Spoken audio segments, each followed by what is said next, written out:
We have with us Satish Jamadagni, Vice Chair TSDSI. Sir, on 5G, what's the development on TSDSI? So in TSDSI, we are trying to peg the gaps which are coming from the 3GPP specifications right now. Because there are a lot of gaps in the 3GPP specification which is very essential to be plugged if you really want to realize economies of scale in 5G, especially for deployment in India. We have India-specific requirements which we are trying to fulfill, and that's one of the major efforts we are focused on. Apart from that, we are also focused on the 5G testbed for India. This is very important because the testbed will give us the experience which will help us influence the standardization activities, both in TSDSI and in 3GPP. We are actively engaged in 3GPP as well. We are actively engaged in ITU.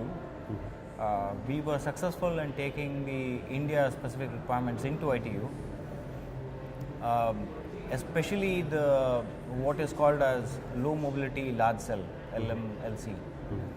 It's a crucial requirement because it affects your air interface to everything else, because you need certain range as far as the coverage is concerned, which is very crucial for rural deployments. Otherwise, the economies of scale simply won't work out. In summary, this is what we are trying to do. And even the 3GPP specification is not fully complete. Release 16 is trying to peg all the gaps in 3GPP, Release 15. But then we feel that there are still a lot of things to be done for the commercial success of 5G, which for some odd reason is a bit difficult to push in 3GPP because of the political equations. And that's one of the reasons why we are trying to have those addressed in TSDSI. So what are those gap areas, if you can enumerate them? Yeah, 5G is not just a radio. It has an end-to-end implication. So now if you look at the NFE SDN specification, there is a part of the specification which is done in IETF. Part specification, especially MANO, comes from the European standardization body. And then the network slicing specification, which picks from these, are what is done in 3GPP. Now it's a combination of all these things, and there are gaps all over the places. Now, for example, the specification work is still ongoing in IETF. There's MANO upgradations which are happening still in the European standardization bodies. Now we have the AT&T-led ONAP consortium, which is trying to give the open source code for the orchestration. The problem is, especially when you want to deploy 5G alongside 4G, 4G is already up and running. So you have to have heterogeneous network management and orchestration services in place. And these NFE SDN specifications as of today does not address the heterogeneous. Just giving you one example, this is just one of the examples. Heterogeneous deployment options are not addressed. So you're still left with two silos, 5G and 4G, which is not good for operators. So we need some kind of a progression path from 4G to 5G, and not two silos where 4G is standing and 5G is standing as two different pieces of network. It doesn't work that way. I mean, that's precisely one of the big concerns, both from an operator perspective and technical challenge perspective. That's on the NFE SDN side. Then you have, for example, let's talk about MEC, mobility edge computing. Now, what is mobility edge computing depends on who you talk to. Though there is a specification from the European bodies as to what this mobile edge computing is, there is still a common definition of what mobile edge computing is all about. If you ask most of the operators, they call you call CDN as mobile edge computing. It's primarily caching at the edge, but then again, that's not the whole story. So there are still use cases which are coming in. Different operators have different views. That has to be harmonized inside the specification. A common outlook has to come out. That's one of the key issues. And it even percolates down to the radio aspects, where today we have EMBB, and the so-called 5G specification of the radio side falls in two categories. One is the sub-6 gigahertz category, and one is the millimeter wave category. So, when we are doing trials of massive MIMO in LTE, there's a lot of learning which is coming in. Massive MIMO is one of the key components of 5G radio, and it has to get into the 5G specification, the learnings from the 4G massive MIMO. That has to be ratified and it has to mature. These are all the gaps which, at a hindsight, to put it short, these are the gaps. One can delve deep into it, but you understand more or less now quite a bit of gaps from an end-to-end 5G perspective. These are the ones which we are trying to address by having a presence in 3GPP, and we have TSDSI as well. So we are trying to address as many of these issues in TSDSI.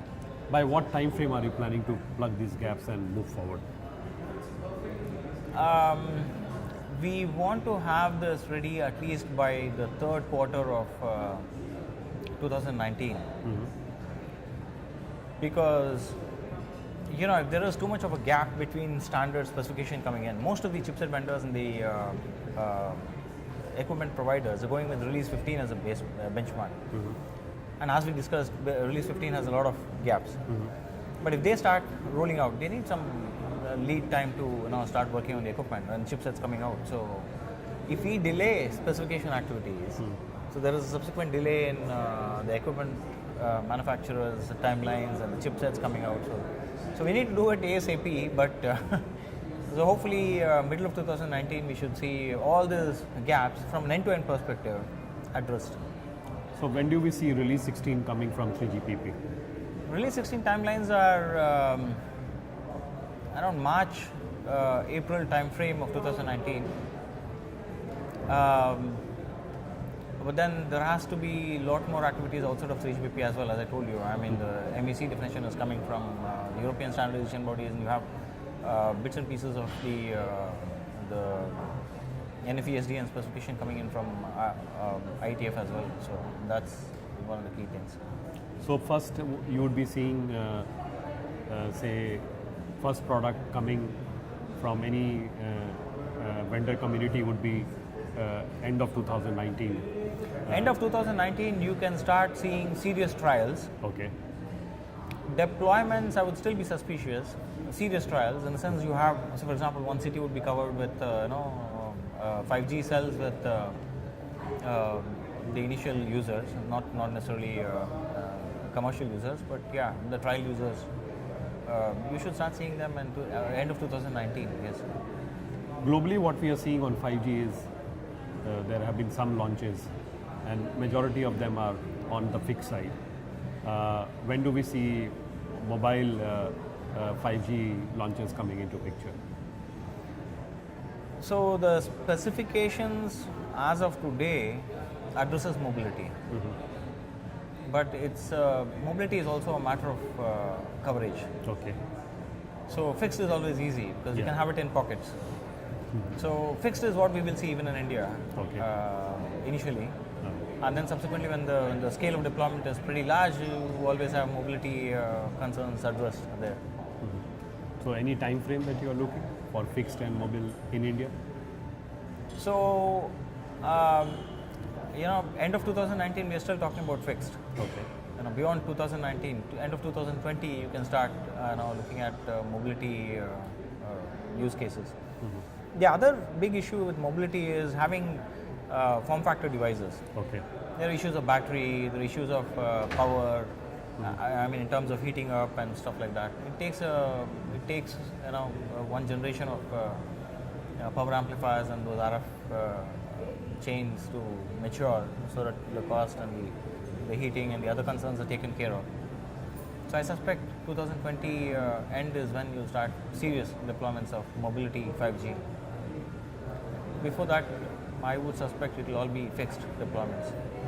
In terms of use cases, is TSDSI working with IITs or research companies or vendor communities to come up with good test use cases which can be further deployed on in a commercial environment later on? Use cases predominantly EMBB, mobile broadband is what most of the companies are looking at, most of the operators are looking at. And I believe that is one of the first use cases which will be deployed. URLLC, which is the low latency version of 5G, which is predominantly talked about for industrial IoT and those scenarios, might take a little bit more time. Not so much because URLLC specification will come very late, but because the fact that industrial IoT is a bit more fragmented, a bit more complex scenario. It's not very easy to. There are far more end-to-end issues, not just radio issues. Far more end-to-end issues. Now, for example, most of these industries have equipment from all over the world. I mean, just the interfaces and having some kind of a services layer definition which complies with all the stuff is a tricky issue. So, yeah. EMBB is predominant. A lot of opportunities as far as the broadcast areas are concerned.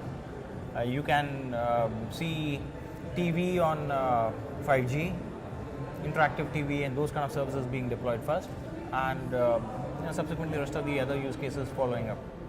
Security, how do you see security from a 5G perspective? Security, especially in the IoT, would be a serious concern. Purely from an EMBB, I mean, if you look at whatever experience is there from LTE perspective, there's enough learning, so the same learnings will go into the existing cellular network, which is 5G going forward. So that's not much of a concern, but IoT is a different ballgame. There, yeah, I mean, the whole notion of security will have to be relooked. And security from the perspective of NAV-SDN and virtualized environment is something that we have to relook. Yeah, those are real concerns, yes. Thanks, Satish, for talking to DG Analyst. It's my pleasure. Thank you.